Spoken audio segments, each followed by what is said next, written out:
Boom shakalaka. What's going on, everybody? Randall here from Crypto Love, and I am joined today by Vincent Lee, the co-founder of Covalent. What's going on, Vincent? Hey, how's it going? Oh, it is awesome. As you can tell, I'm just enjoying life in the mountains here. So today we're going to talk about Covalent, which is really cool. So real quickly, before we find out about you, just give us like a little elevator pitch about Covalent. What is it? Covalent is basically creating this idea of the smart data. So right now we think that data is kind of mindless. It just kind of when you send the data through the internet, it becomes uncontrolled, right? Anybody can abuse it. Anybody can misuse it. You have almost absolutely no control over it. Right now, the only thing I think that's remotely similar to a data control is like Snapchat, right? When you send photos to somebody else, you can kind of know that your photos might be deleted by the Snapchat company in a few seconds, and you have that kind of a guarantee. But you don't really know, right? Like they're a centralized company. Maybe they keep it in somewhere, but I don't know, right? But that's kind of what you want to get, right? When you send when you send a credit card number to a vendor, you want to make sure that it's only used once, right, by the vendor, and then erased, right? When you send a document, maybe you want to say that it can only be shared 15 times before it's deleted, right? And then you get to more, I would say, enterprise level setting, right? When you have a CT scan, right, at a hospital, and you say that if I share my CT scans with other people, I want to be able to hide my personal information, and yet I'll let these researchers, right, use all the good information in my CT scan to develop some new diagnosis, right, new AI techniques on it, right? These are all like data control, and currently it's very, very difficult to do. And this is what Covalent is trying to solve. And we solve it in an interesting way that I'm pretty sure that nobody else is doing it in this way, right? So we call this idea the smart data, right? The data is smart because it knows when to give up its secret. Maybe it can actually have memory, right? Maybe it will learn from its user. So that's the kind of thing we're trying to realize.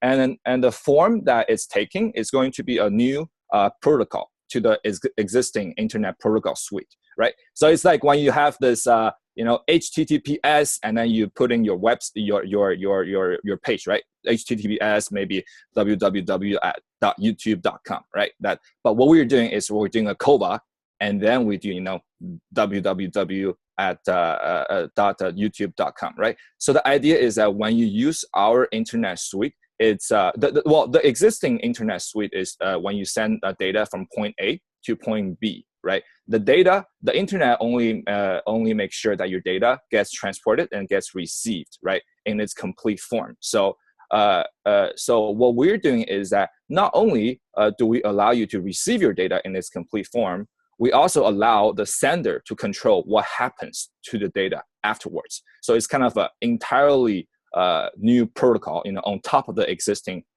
internet protocol. So that's why I think it's very exciting, right? The whole blockchain thing is about reinventing the internet. It's like Web3, right? I think we're right in the center of it. And then and we're making the research on this stopped, 2005, because I think at that point data control wasn't important because internet was slow back then. There was no streaming, right? Back in 2005, people were trying to solve the speed problem, and they do it through a CDN, right?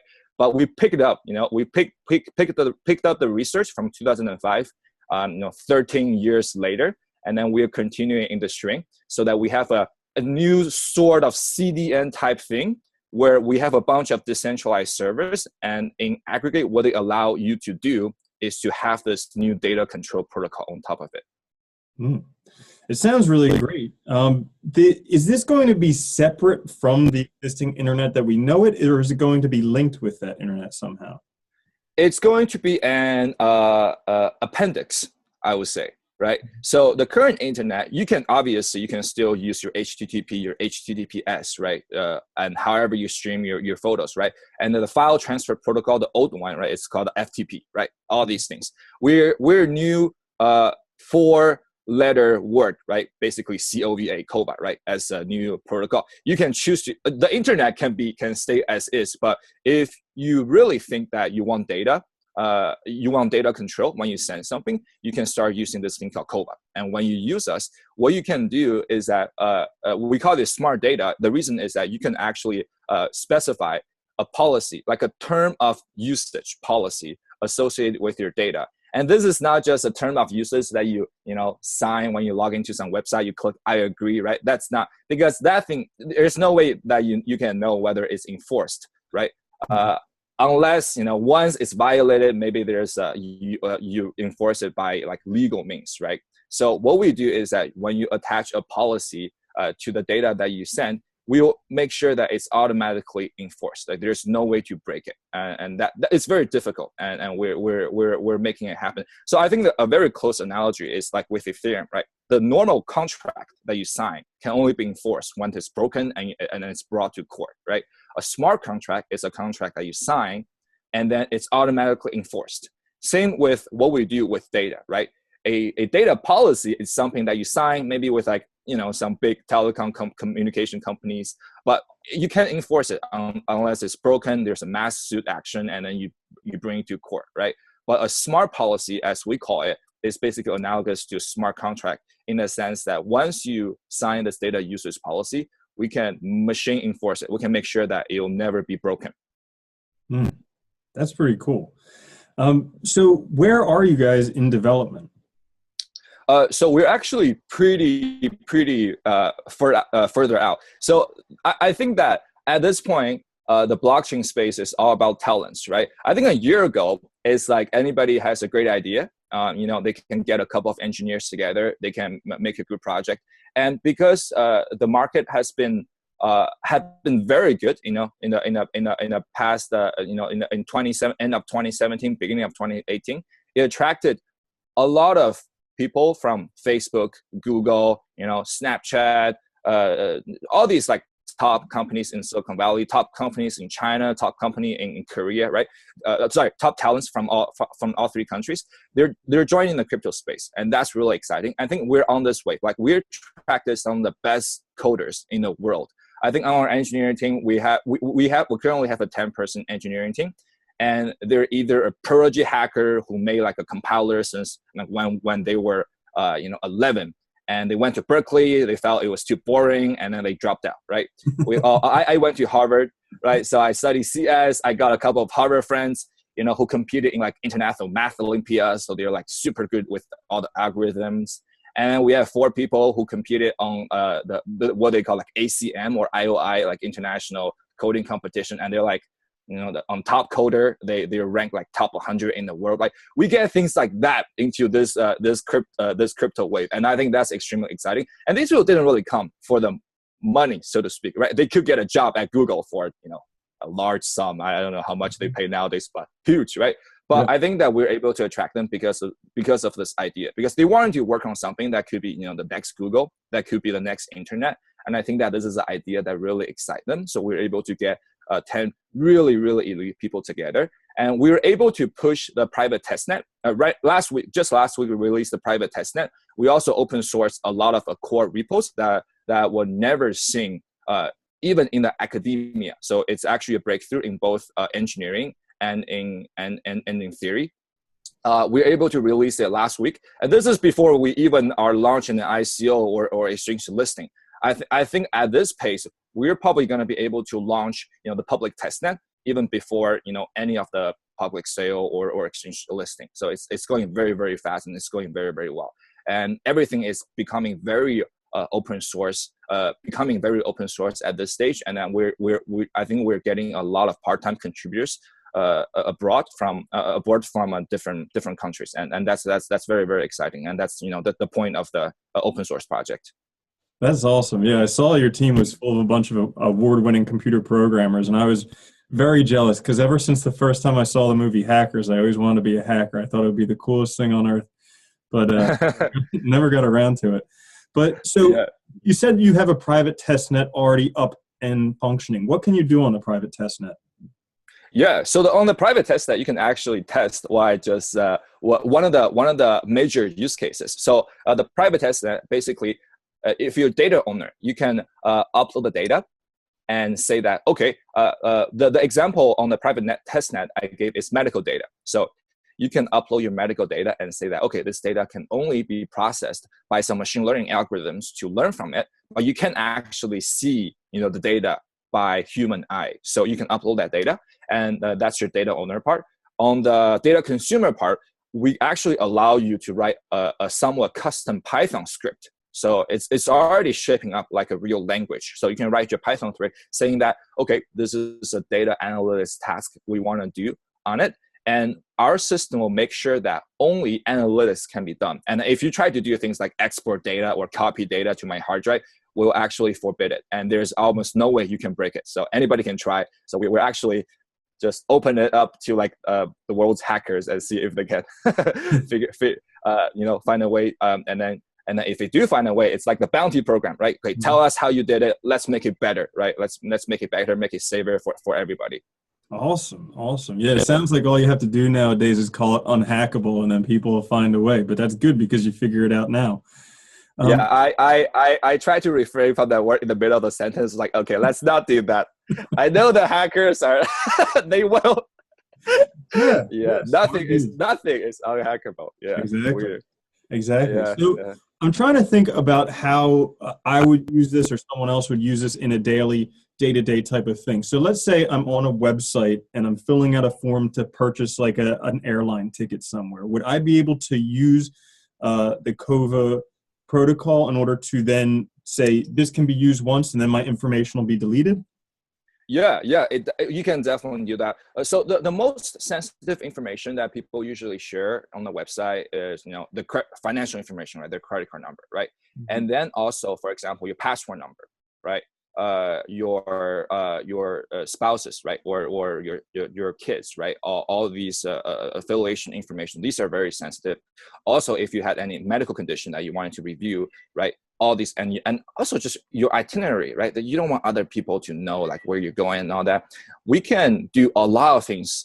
There are actually a couple use cases. Number one, we can make sure that once the airlines use, or a third-party booking app that you use to book, right? Once these are used, we can make sure that they can only be used once, and then we make sure that they are deleted from the server, and you definitely have a guarantee on that.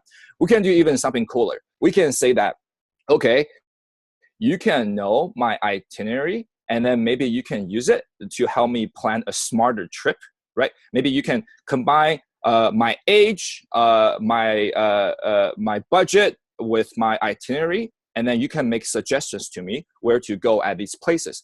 But you can use my data to do anything else. We can actually control it to a very granular fashion, right? It's saying that, oh, you can have my location data, you can have my GPS data, and you can suggest food and restaurants and sightseeing places for me. But you can actually use all this data in combination, for example, with other tourist data, and then send me ads that I don't want. So we can actually control it to very, very fine-grained kind of a level. Awesome. Now, do you guys have any competition? Has anybody else done this or trying to do it? Yeah. I see a cat yeah, my cat. Yeah, cats love to be in the action. Yeah. Yeah, it just woke up. Yeah. So currently there are no competition in the crypto space because people are I think we're in a very, very unique market positioning in a sense, because we're trying to create an end-to-end protocol, and nobody's doing that, right? The most I have seen are some data privacy or you say data exchange, either DApps or protocol. Usually they go in a route like a privacy smart contract, or they're straight up just a data trading marketplace, right? I think that some of the technologies that we use, we share. For example, the TEE technology. We do use what they call like a trusted execution environment, right? Intel SGX stuff. We do use that technology as part of our stack. And I think a lot of other people focus solely on this area. But TEE is about 30% of what we do. It does provide a sound base for a lot of more complex operations, what we call centrifuge and the COVA VM. So I think that will be the commonality. But the core proprietary tech that we have, two pieces. One is centrifuge. It's basically a new language that defines smart data policy, kind of like your Solidity, right? Mm-hmm. And then the second tech is COVA VM. is basically the environment in which all these policies are automatically enforced, and that's basically analogous to the EVM, Ethereum VM. These two pieces of proprietary technology almost has no competitors because people are not really thinking in this way. And as you can see, right, this vision is super ambitious, right? It's actually it's pretty much gone out of the blockchain, right? Like if you have a normal website or you have a normal file transfer, you still might want to use the service that we offer, right? So it really kind of transcribed the boundary there. So there's really no competition there. In the academia, I wouldn't say competition, but there are earlier works, and we're very fortunate for that. And I think these works are done by Princeton mostly in about 2005, and it was going very well. At that time, they were doing all these security policy. It's more general. It's not just data protection policy. It's also protecting your memory regions and all that, the entire stack, right? So they had some languages figured out that could specify very smart policies that could actually be enforced. But as I said, unfortunately, work stopped in 2005 because I guess it wasn't a priority back then. Right now, a few people are picking it up, especially from Yale. So I'm sure you heard of, there's a project called CerDIC, right? So what CerDIC, so what they do, the Yale Computer Science. So what they do is that they basically write a general security policy for your smart contract, right? Making sure that your smart contract doesn't have bugs, right? To put it in simpler terms. But that's more general, right? It's making sure memory and all that, operating system and language syntax and all that, but it doesn't really take care of the data access and the data processing. And I think that we're going in like a vertical direction to that and focus more on that area. Gotcha. And with the protocol, is there encryption along it? Is encryption necessary, or is it just something completely separate? Yeah. Encryption is absolutely used at every step of data transfer. And I will say that we actually do something very cool with how we pass along passwords in our setting. So a small part of our technology actually involves what's called a SMPC, right? Secure multiple party computing. So what we did. So it's not a large part of our system. The only reason is because MPC can't really scale to a large size computation, or it's very difficult. So what we do is that when we store very sensitive information, for example, de facto password to your data set, right? We actually split up in a lot of parts. And for example, 100 parts, and then we give it to 100 master nodes in our network, right? And only more than 51% of the master nodes agree that, okay, this is the right setup, then if more than 51% of these master nodes get together, then they can get to decrypt the data set and process the data set. So we do use some very advanced encryption technology there. Okay, cool. Yeah. So let's see. Now you do have a token and an ICO coming up? So we are still planning that. We'll be announcing that in the Telegram group and on the website when we figure out the exact date. I think that it depends on a lot of factors. I think it does depend on our development speed, and I also think it depends on the overall market conditions. Are you able to discuss how the token works in the ecosystem? Yeah, absolutely. So the tokens are basically used for two major purposes. Number one, so we have a couple of different players. Number one is what we call a master node, right? So what a master node does is it's more like a dispatcher. So when for example, when a data request is sent through our network, somebody has to decide, where this data goes and who does the processing, who's responsible for it. So that's what the master node does. Mostly, right? And the master node can also serve as an interface, for example, to Ethereum smart contract system, so that anybody in the Ethereum community can use our network. So that's what the master node. And master node does all this work, and there's mining rewards for that.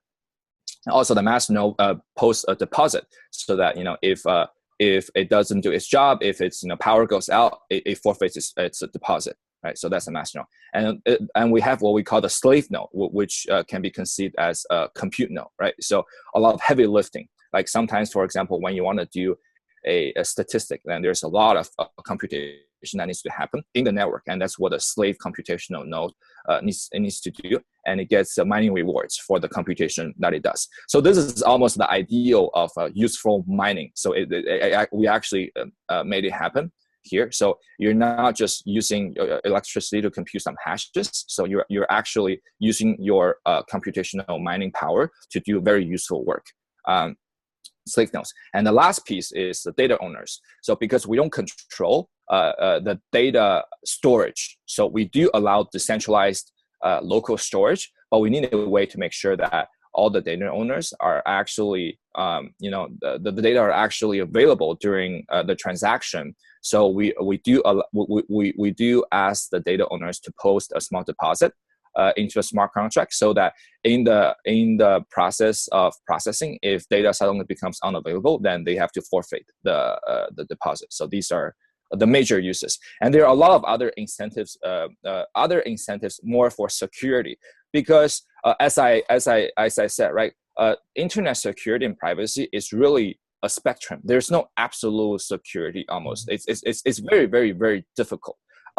So we can probably get to 99.99999% by the design and by the software and by the hardware, but there's always that 0.00001% that needs to be secured by some sort of incentives mechanisms, so that we discourage people from attacking it. For example, we make it super expensive if you want to attack our network, and in a sense, you won't do it, right?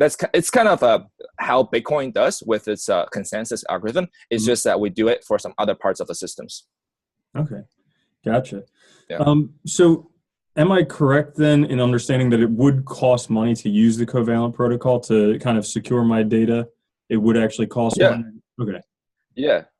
I think it will be analogous to Ethereum gas. So that's kind of the thing you're looking at. But it's much more efficient, because the only problem with Ethereum scalability, so to speak, in the computational sense, is that Ethereum is a world computer, right? But it's only one world computer, right? No matter how many nodes you have, you only have the computational power of a laptop, right? That's what it does. The reason for that is that this problem called the proof of computation, right? They're using this technology. Well, Vitalik and the Ethereum team is using this tech. It's trying to figure out this technique called ZK Stark, right? So what it does, so in simple terms, it means that if one node does a computation, how can the other nodes know that it actually did it? Right, so there's no very good ways around it. So what Ethereum did was that it made all the other nodes repeat the same computation in order to verify, which means that, if you want to calculate 1 + 1 once, then you need to compute it, millions of times, depending on the number of nodes in the Ethereum network, right? So for us, only one node needs to do it, and we have an automatic proof of computation built into it. So it's basically the number of nodes. So if you talk about covalent as a world computer, then however many nodes there are in the covalent network, that's the number of computers that can offer independent computing power. So it's actually very, very efficient. So you're looking at millions times cheaper compared to Ethereum smart contract kind of gas consumption. And just to help me understand it, how is that secure compared to what Ethereum does? Yeah, so that's where the TEE technology comes in, the trusted execution environment. So what that environment ensures is that once a computation is given to a node, there are only two things that can happen. One, it finishes computation and it returns the result. Two, it stops the computation, right? It halts the computation and result is not returned, right? There are only two scenarios under the TEE. That's really the main purpose of TEE. It can make sure that only these two things happen. So what can happen is that you can have the node stick in some different program to run other than the one that's given to it, right? You can have it just return some random number, right? Like return just like a random number that's cheap to compute, right? It can have behaviors like that. So there's because the TEE environment prevents these behaviors natively, there's no need to verify them.